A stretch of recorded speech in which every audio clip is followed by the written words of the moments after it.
حلال و حرام، جائز و ناجائز میں تمیز نہ کرنا روح ایمانی کی موت ہوتی ہے۔ رسول اللہ صلی اللہ علیہ وسلم کی اس سلسلہ کی تعلیمات و ہدایات نے صحابہ اکرام کی زندگیوں اور ان کے دلوں پر کیا اثر ڈالا تھا، اس کا اندازہ ان دو واقعات سے کیا جا سکتا ہے۔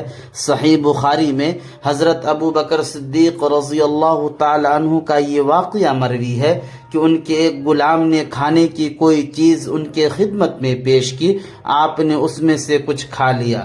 اس کے بعد اس غلام نے بتایا، یہ چیز مجھے اس طرح حاصل ہوئی، اسلام کے دور سے پہلے زمانہ جاہلیت کے ایک آدمی کو میں نے اپنے کو کاہن ظاہر کر کے دھوکہ دیا تھا اور اس کو کچھ بتلا دیا تھا، جیسے کہ کاہن لوگ بتلا دیا کرتے تھے۔ تو آج وہ آدمی ملا، اس نے مجھے اس کے حساب میں کھانے کی یہ چیز دی۔ حضرت ابو بکر کو جب یہ بات معلوم ہوئی تو آپ نے حلق میں انگلی ڈال کر کیا کی اور جو کچھ پیٹ میں تھا اس سب کو نکال دیا۔ اس طرح امام بیہقی نے حضرت عمر رضی اللہ تعالی عنہ کا یہ واقعہ نقل کیا ہے۔ ایک دفعہ کسی شخص نے حضرت عمر کی خدمت میں دودھ پیش کیا، آپ نے اس کو قبول فرما لیا اور پی بھی لیا۔ آپ نے اس آدمی سے پوچھا، دودھ تم کہاں سے لائے؟ اس نے کہا، فلاں گھاٹ کے پاس سے گزر رہا تھا، وہاں زکوٰۃ کے جانور، اونٹنیاں، بکریاں وغیرہ تھی، لوگ ان کا دودھ دو رہے تھے، انہوں نے مجھے بھی دیا، میں نے لے لیا، یہ وہی دودھ تھا۔ حضرت عمر کو جب یہ بات معلوم ہوئی تو حضرت ابو بکر صدیق رضی اللہ تعالی عنہ کی طرح حلق میں انگلی ڈال کے آپ نے بھی قے کر دی اور اس دودھ کو اسی طرح نکال دیا۔ خلیفہ رابع حضرت علی رضی اللہ تعالی عنہ نے فرمایا، حلال کمائی کا حساب دینا، حرام کمائی کی سزا بھگتنی ہے، شبہ کے مال میں سراسر نقصان ہے۔ میرے محترم بزرگوں، دوستو، حضرت وہیب نے بعض اسباب کے بنا پر کھانا ترک کر دیا تھا، صرف دودھ پینے پر اکتفا کرتے تھے۔ ایک بار ان کی والدہ ان کے پاس دودھ لے کر آئی، آپ نے پوچھا، یہ کہاں کا ہے؟ انہوں نے جواب دیا، فلاں شخص کی بکری کا ہے۔ آپ نے پوچھا، وہ بکری اس کے پاس کہاں سے آئی اور قیمت کہاں سے دی؟ انہوں نے بتا دیا۔ جب برتن کو منہ کے پاس لے گئے تو فرمایا، ایک بات رہ گئی ہے، یہ بکری کہاں چرا کرتی تھی؟ ان کی ماں خاموش ہو گئی۔ آپ نے وہ دودھ نہ پیا، اس لیے کہ وہ ایسی جگہ چرتی تھی جس میں کچھ مسلمانوں کا حق تھا۔ ان کی ماں نے فرمایا، پی لے، اللہ تم کو بخش دے گا۔ انہوں نے کہا، مجھے اچھا معلوم نہیں ہوتا کہ اللہ کی نافرمانی کر کے اس کی مغفرت کا خواہاں ہوں، یعنی دودھ پینے سے اس کی نافرمانی یقینی ہو گئی، تو اس طرح اپنے اختیار سے نافرمانی کر کے جو آئے مغفرت ہونا اچھا نہیں۔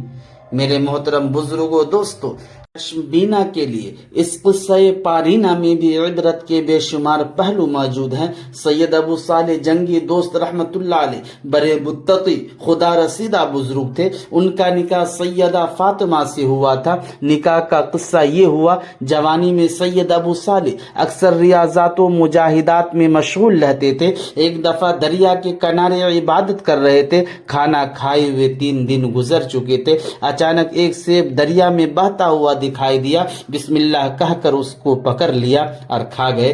پھر دل میں خیال پیدا ہوا، معلوم نہیں اس سیب کا مالک کون ہے، میں نے بغیر اجازت کھا کر امانت میں خیانت کی ہے۔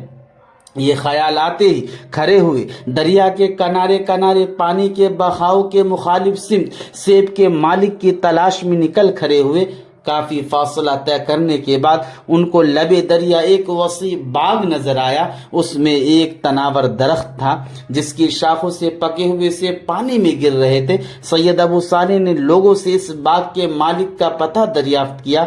معلوم ہوا اس کے مالک جیلان کے ایک رئیس عبداللہ سومعی رحمت اللہ علیہ ہیں۔ فوراً ان کی خدمت میں حاضر ہوئے، سارا ماجرا بیان کیا، بلا اجازت سیب کھانے کے لیے معافی چاہے۔ سید عبداللہ سومی رحمت اللہ علیہ خاصان خدا میں سے تھے، وہ سمجھ گئے یہ جوان خدا کا خاص بندہ ہے۔ فرمایا 10 سال تک اس باغ کی رکھوالی کرو اور مجاہدہ نفس کرو، پھر سیب معاف کرنے کے بارے میں سوچوں گا۔ سید ابو صالح رحمۃ اللہ علیہ نے یہ شرط منظور کر لی، 10 سال تک باغ کی رکھوالی کرتے رہے۔ 10 سال کے بعد سید عبداللہ کی خدمت میں حاضر ہوئے تو انہوں نے فرمایا 2 سال اور باغ کی رکھوالی کرو۔ سید ابو صالح رحمۃ اللہ علیہ نے ارشاد کی تعمیل کی۔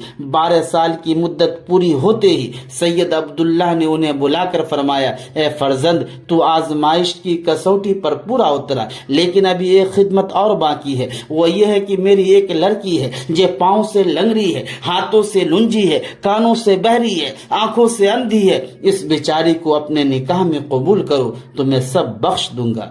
سید ابو صالح رحمۃ اللہ علیہ نے یہ شرط بھی منظور کر لی۔ سید عبداللہ رحمۃ اللہ علیہ نے ان کا نکاح اپنے لخت جگر سے کر دیا۔ ان کی یہ لخت جگر سیدہ فاطمہ تھی۔ شادی کے بعد سید ابو صالح نے سیدہ فاطمہ کو پہلی مرتبہ دیکھا تو یہ دیکھ کر حیران ہو گئے۔ ان کے تمام اعضاء صحیح و سالم تھے، وہ کمال درجہ حسن ظاہری سے متصف تھی۔ دل میں وسوسہ پیدا ہوا، شاید یہ کوئی اور لڑکی ہے۔ اس وقت باہر نکل گئے، شیخ عبداللہ کی خدمت میں حاضر ہو کر واقعہ بیان کیا۔ شیخ نے فرمایا، یہی لڑکی میری لخت جگر ہے اور تمہاری بیوی ہے۔ اس کی جو صفات میں نے تم سے بیان کی تھی اس کا مطلب یہ تھا، آج تک اس نے کوئی کام شریعت کے خلاف نہیں کیا، اس لیے لنجی ہے۔ آج تک گھر سے باہر قدم نہیں نکالا، اس لیے لنگری ہے۔ آج تک خلاف حق کوئی بات نہیں سنی، اس لیے وہ بہری ہے۔ آج تک کسی نامحرم پر نظر نہیں ڈالی، اس لیے اندھی ہے۔ اب سید ابو صالح رحمۃ اللہ علیہ سب کچھ سمجھ گئے۔ ان کے دل میں اپنی اہلیہ کے لیے بے حد محبت اور عزت پیدا ہو گئی۔ اس طرح بخیر و خوبی ان دونوں پاک باز ہستیوں کی رفاقت حیات کا آغاز ہوا۔ انہوں نے جیلان یعنی گیلان ہی میں مستقل سکونت اختیار کر لی۔ وہیں سیدہ فاطمہ رحمہم اللہ تعالیٰ کے بطن سے باختلاف روایت 470 ہجری یا 471 ہجری میں عالمی اسلام کی وہ مائناز ہستی پیدا ہوئی جس کے متہم بالشان تبلیغی اور اصلاحی کارناموں میں خزاں رسیدہ شجرہ ملت کو سرسبز کر دیا۔ ہماری مراد سیدنا شیخ عبد القادر جیلانی رحمۃ اللہ علیہ ہیں۔